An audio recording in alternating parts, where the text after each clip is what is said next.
So hello guys, तो ये आपके करंट अफेयर्स की रिवीजन वाली क्लास है। इसमें हम लोग daily top 30 important current affairs के क्वेश्चंस का क्विक रिवीजन करते हैं। और ये टॉप 30 क्वेश्चन कौन से महीने के हैं? तो जनवरी 2023 से लेके आज तक जितने भी क्वेश्चंस आपने पढ़े हैं, ये उन्हीं में से सेलेक्ट करके इंपॉर्टेंट क्वेश्चन लिए जा रहे हैं। डेली 30 क्वेश्चन हम लोग करते हैं। तो आज का सेशन स्टार्ट करते हैं। तो इस प्रश्न में आपसे पूछ रहे हैं, नासा के अपोलो 7 मिशन के अंतिम जीवित अंतरिक्ष यात्री का निधन हो गया, नाम बताइए। तो आंसर होगा वॉल्टर कनिंगम। आपको याद है अपोलो 7, ये अपोलो अंतरिक्ष यान की पहली चालक दल की उड़ान थी जो 1968 में भेजी गई थी। और अपोलो मिशन के जरिए ही अंतरिक्ष यात्रियों को आगे चल करके चंद्रमा की सतह पर उतरना संभव हो सका। और अभी आपको पता है हमारा चंद्रयान 3 सफलतापूर्वक पहुंच गया है साउथ पोल पे। वैसे इनकी क्विज मैंने तैयार कर दी है आपके करे के एग्जाम एप्लीकेशन में। चंद्रयान 1, 2, 3 से संबंधित जितने भी प्रश्न बनते हैं, अगर आप में से कोई पहली बार वीडियो को देख रहा है, इसलिए मैं बता रहा हूँ, वहां जाकर के क्विज लगा लेना, सारे क्वेश्चन आपके क्लियर हो जाएंगे, प्रैक्टिस अच्छे से हो जाएगी, क्योंकि यहाँ से डेफिनेटली आपके एग्जाम में प्रश्न आएगा। और आप मुझे कमेंट बॉक्स में टाइप करके बताओ, जहाँ पे चंद्रमा पे जिस स्थान पे हमारा मिशन लॉन्च हुआ या उतरा, उस स्थान को क्या नाम दिए गए हैं, चंद्रयान 1, चंद्रयान 2 और चंद्रयान 3 के केस में। मैंने आपको कई बार बताया, अभी आप बताओ। फिर आपसे पूछ रहे हैं, दुनिया की सबसे लंबी नदी क्रूज जिसका नाम है गंगा विलास, ये वाराणसी और किसके बीच में शुरू हुई थी? तो आंसर होगा डिब्रूगढ़। तो याद रखना पहला पॉइंट तो कि ये दुनिया की सबसे लंबी रिवर क्रूज है। नाम क्या है? गंगा विलास है। किस किस के बीच चली? उत्तर प्रदेश के वाराणसी और असम के डिब्रूगढ़ के बीच में। और लंबाई की बात करेंगे, दूरी की बात करेंगे तो 3200 किलोमीटर इसने कवर किया। अगला प्रश्न है, अभी जनवरी 2023 में राष्ट्रपति द्रौपदी मुर्मू जी ने किस राज्य में 18वें राष्ट्रीय स्काउट और गाइड जम्बूरी का उद्घाटन किया था? तो आंसर होगा राजस्थान में। राजस्थान के पाली जिले के रोहट में जम्बूरी का उद्घाटन किया था। और आपको बता दूं, पहला राष्ट्रीय स्काउट और गाइड जम्बूरी ये 1951 में आंध्र प्रदेश में आयोजित किया गया था। इस बार ये 18वां है। फिर बताइए कि राजस्व पुलिस प्रणाली को समाप्त करने वाला अभी राज्य कौन सा बना? तो आंसर होगा उत्तराखंड। क्या हो गया राजस्व पुलिस मतलब? देखो एक्चुअली में अभी तक होता क्या आ रहा था यहाँ पे कि जो राजस्व विभाग के जो सिविल अधिकारी होते हैं या पटवारी होते हैं, वही पुलिस की तरह अपराधियों की जांच करते थे, उन्हें गिरफ्तारी वगैरह करते थे। मतलब ये सब शक्तियां उनके पास थी अंग्रेजों के समय से। लेकिन अब इस राजस्व पुलिस प्रणाली को खत्म कर दिया गया, तो अब सभी राजस्व गाँव नियमित पुलिस व्यवस्था के अधीन होंगे। फिर बताओ, अभी जनवरी में ही आयोजित कोलकाता पुस्तक मेले की थीम देश कौन सा है? तो आंसर रहा स्पेन। बात कर रहे हैं इंटरनेशनल कोलकाता बुक फेयर की। ये अभी जनवरी और फरवरी में हुआ था और 46 नंबर का संस्करण था और थीम देश इस बार स्पेन था। ये पॉइंट ध्यान रखना। स्पेन की कैपिटल मैड्रिड होती है और प्रधानमंत्री कौन है? Pedro Sanchez. फिर बताओ, अभी चुनाव आयोग ने किसे बिहार का स्टेट आइकॉन बनाया? तो आंसर होगा मैथिली ठाकुर को। ये बिहार की लोक गायिका है मैथिली ठाकुर, इन्हीं को बिहार का स्टेट आइकॉन बनाया चुनाव आयोग ने। और आपको याद आएगा भी चुनाव आयोग ने किसे अपना नेशनल आइकॉन बनाया था? तो सचिन तेंदुलकर को बनाया था, ये याद रखना। तो इस प्रश्न में आपसे क्या पूछ रहे हैं? तो इस प्रश्न में पूछ रहे हैं अभी किसे 2022-23 के लिए असम के सर्वोच्च नागरिक पुरस्कार के लिए चुना गया? तो आंसर होगा डॉक्टर तपन सेकिया को। और देखो यहां से आप याद रखना, एक तो असम का सर्वोच्च नागरिक सम्मान क्या कहते हैं उसको? असम वैभव। पिछले साल ये रतन टाटा जी को मिला था और इस बार कैंसर देखभाल के क्षेत्र में विशिष्ट योगदान के लिए डॉक्टर तपन सेकिया को मिला है। फिर बताओ, किस देश ने मधुमक्खियों के लिए दुनिया के पहले टीके के उपयोग को मंजूरी दी? तो आंसर होगा अमेरिका। मधुमक्खी से याद आएगा, विश्व मधुमक्खी दिवस कब होता है? World bee day. ये होता है 20 मई को। और देश का पहला शहद गांव कौन सा बना? ये महाराष्ट्र का मांघर गांव बना था। और मधुमक्खी पालन को क्या कहते हैं? एपीकल्चर कहते हैं, ये भी ध्यान रखना। फिर बताओ, ह्यूमन एनाटॉमी नाम की बुक को किसने लिखा है? आंसर होगा डॉक्टर A.K. द्विवेदी ने। और इसको लॉन्च किया था मध्य प्रदेश के गवर्नर मंगूभाई छगनभाई पटेल ने। और आप जानते हो मानसी गुलाटी, इन्होंने मिरेकल ऑफ फेस योगा नाम से बुक लिखी थी। साहिल सेठ ने अ कन्फ्यूज्ड माइंड स्टोरी लिखी थी। और सूबेदार मेजर यादव ने the hero of tiger hills नाम से बुक लिखी थी। फिर बताओ, विश्व का पहला ताड़ के पत्तों का पांडुलिपि संग्रहालय कहाँ शुरू हुआ? तो आंसर होगा केरल में। केरल की कैपिटल तिरुवनंतपुरम में। ये दुनिया का ताड़ के पत्तों का पहला पांडुलिपि संग्रहालय खोला गया है। पांडुलिपि मतलब इसमें हाथ से लिखे हुए पत्र हैं जिसे ताड़ के पत्तों पे लिखा गया है। ताड़ का पेड़ किसे कहते हैं? पाम ट्री को। और आपको याद है ना, आरबीआई का जो लोगो है उसमें आगे जो रॉयल बंगाल टाइगर है उसके पीछे जो पेड़ है वो ताड़ का पेड़ ही है। तो याद रखना, विश्व का पहला ताड़ के पत्तों का पांडुलिपि संग्रहालय कहाँ खुला? केरल में।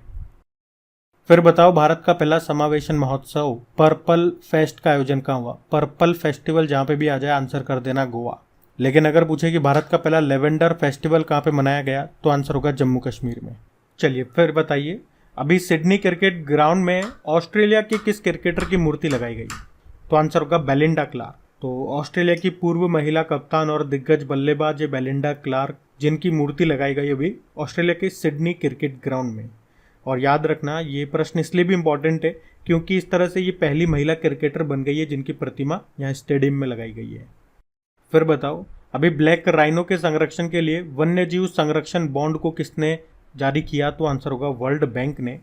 वन्यजीव संरक्षण बॉन्ड यानी कि वाइल्ड लाइफ कंजर्वेशन बॉन्ड किसने जारी किया? याद रखना, वर्ल्ड बैंक ने। क्यों? अफ्रीका के काले गेंडों के संरक्षण के लिए। और वर्ल्ड बैंक का हेडक्वार्टर वॉशिंगटन डीसी में है। चलो बताओ, वर्ल्ड बैंक के अध्यक्ष कौन है? और भारत में अगर बात करें तो एक सींग वाले गेंडों के लिए कौन सा नेशनल पार्क फेमस है? तो काजीरंगा नेशनल पार्क। ये कहाँ पर है? असम में। अगला प्रश्न है, रिवॉल्यूशनरीज नाम की बुक को किसने लिखा है? तो आंसर होगा संजीव सान्याल ने। ये रिवॉल्यूशनरीज नाम की बुक लिखी है। फिर बताइए, अभी 2023 में फॉर्मूला ई रेस का आयोजन पहली बार भारत में ये कहाँ पे हुआ? तो ये हुआ था हैदराबाद में। तो याद रखना, भारत में पहली बार फॉर्मूला ई रेस का आयोजन कहाँ हुआ? हैदराबाद में हुआ। इतना सा पॉइंट याद रखो बस। फिर आपसे पूछ रहे हैं अभी किसने अपनी नई बुक अंबेडकर अ लाइफ इसको रिलीज़ किया? तो आंसर होगा शशि थरूर ने। शशि थरूर की बुक है ये, अंबेडकर जी के ऊपर है, बी आर अम्बेडकर जी के ऊपर। बाकी अभी साहिल सेठ, इन्होंने अ कन्फ्यूज्ड माइंड स्टोरी नाम से बुक लिखी थी। Doctor Bimal Jalan from dependence to self reliance नाम से बुक लिखी। और पीसी बाला सुब्रमण्यम रजनी के मंत्र नाम से बुक लिखी। और अंबेडकर जी से याद आएगा, अभी तेलंगाना के नए सचिवालय परिसर का नाम बी आर अम्बेडकर जी के नाम पे रखा गया है। और बी आर अम्बेडकर जी की स्टैचू बनाई गई थी महाराष्ट्र में, उसका नाम रखा है statue of knowledge. Statue of knowledge कहा जाता है उसे। कहाँ पे? लातूर में। 70 फीट ऊंची है ये। फिर बताओ, अभी जनवरी में ही 10वीं महिला विज्ञान कांग्रेस का आयोजन कहाँ हुआ? तो आंसर होगा नागपुर में। कौन सा संस्करण? 10वां संस्करण। और आपको याद होगा, अभी जनवरी में ही 108वीं भारतीय विज्ञान कांग्रेस का आयोजन भी किया गया नागपुर में ही। फिर बताओ, अभी मुख्यमंत्री डायरी नंबर 1 बुक में किस राज्य के मुख्यमंत्री के बारे में बताया गया? तो आंसर होगा असम। तो बुक का नाम याद रखना, चीफ मिनिस्टर डायरी नंबर 1। इसको अभी लॉन्च किया भारत के पूर्व मुख्य न्यायाधीश रंजन गोगोई ने। और इसमें असम के मुख्यमंत्री डॉक्टर हेमंत बिस्वा के कार्यकाल के बारे में बताया गया है। फिर आपसे पूछ रहे, अभी केंद्रीय गृह मंत्री ने कहाँ पर 120 फीट ऊंची पोलो प्रतिमा का उद्घाटन किया? तो आंसर होगा मणिपुर में। तो किसने किया? हमारे गृह मंत्री अमित शाह ने। कहाँ पे किया? मणिपुर के कैपिटल इम्फाल में।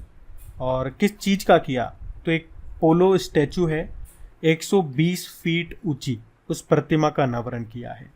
और ये पूर्वोत्तर में सबसे ऊंचा स्मारक है।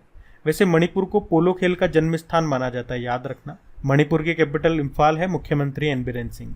और यहाँ का राजकीय पशु क्या है? संगाई हिरण है। इसी कारण यहाँ पे संगाई फेस्टिवल भी मनाया जाता है। ये भी ध्यान रखना। तो फिर बताओ, अभी breaking barrier the story of a Dalit chief secretary नाम की बुक को किसने लिखा? काकी माधव राव ने। और ये ह्यूमन एनाटॉमी नाम की बुक को डॉक्टर AK द्विवेदी ने लिखा है। फिर बताओ, अभी प्रवासी भारतीय दिवस कब मनाया गया? तो आंसर होगा 9 जनवरी को। और इस बार कौन से नंबर का है ये? तो 17वां है। और अगर पूछे कि प्रवासी भारतीय दिवस सम्मेलन इस बार 2023 में जो 17वें नंबर का है, इसका आयोजन कहाँ हुआ? तो कमेंट करके बताओ कहाँ पे हुआ। अगला प्रश्न देखो कि प्रधानमंत्री नरेंद्र मोदी ने प्रवासी भारतीय दिवस 2023 सम्मेलन का उद्घाटन कहाँ पे किया? तो इसका आयोजन किया गया था इंदौर में। कौन सा नंबर का था? 17वां। से पूछ रहे हैं कि कौन सा राज्य देश का पहला पूरी तरह से डिजिटल बैंकिंग वाला राज्य बन गया? तो आंसर होगा केरल। इसका मतलब ये हो गया, अब जो बैंकिंग सेक्टर है वो पूरी तरह से डिजिटल हो गया है यहाँ पे, और ऐसा करने वाला ये पहला राज्य बन गया है। कौन? केरल। अगला प्रश्न है, अभी किस राज्य के पूर्व राज्यपाल केशरी नाथ त्रिपाठी का निधन हुआ था? इसी साल की बात है, तो आंसर होगा पश्चिम बंगाल। पश्चिम बंगाल के पूर्व राज्यपाल थे ये। ये 2014 से लेकर 2019 तक पश्चिम बंगाल के गवर्नर रहे थे। अगर बताओ 2024 में देश का पहला कोयला गैसीकरण आधारित तलचर उर्वरक संयंत्र ये किस राज्य में शुरू हुआ? तो इसका उत्तर होगा उड़ीसा में। फिर बताओ अभी जनवरी 2023 में हार्वर्ड लॉ स्कूल सेंटर ने किसे centre on the legal professional award for global leadership से सम्मानित किया था? तो आंसर होगा इसका DY चंद्रचूड़। कौन है ये हमारे चीफ जस्टिस ऑफ इंडिया हैं, 50वें नंबर के हैं। तो ये थी आज की आपकी करंट अफेयर्स की रिवीजन वाली क्लास। कैसी लगी आपको क्लास कमेंट करके ज़रूर बताओ। क्या स्कोर रहा आपका और क्या ये क्लास आपके लिए हेल्पफुल साबित हुई? क्या इससे आपको मदद मिलेगी आपकी पढ़ाई में चीज़ों को याद रखने में? और अगर आप चाहते हो इसे हम कंटिन्यू रखें या नंबर ऑफ क्वेश्चन और भी ज़्यादा बढ़ाएं, तो इसमें आपको भी सपोर्ट करना पड़ेगा, आपकी भी मदद लगेगी। इसे अपने दोस्तों के साथ में आपको शेयर करना पड़ेगा। जितने ज़्यादा स्टूडेंट जुड़ेंगे मुझे भी इसमें समय देने पे और काम करने में मज़ा आएगा। अब बस आपको क्या करना है, अपने दोस्तों के साथ में जो भी आपका स्टडी ग्रुप है व्हाट्सएप पे या टेलीग्राम पे, इसे एक बार शेयर कर देना। डेली मैं वीडियो लेकर के आऊँगा ये करंट अफेयर्स का रिवीजन वाला, डेली आपको शेयर करना है। बाकी क्विज भी आप लगाते रहें आपकी क्रिक एग्जाम एप्लीकेशन में, हर तरह की वहाँ आपको क्विज मिलेगी, स्टैटिक भी करंट अफेयर्स वाले भी। लिंक नीचे डिस्क्रिप्शन बॉक्स में है। तो बस आज के लिए थैंक यू।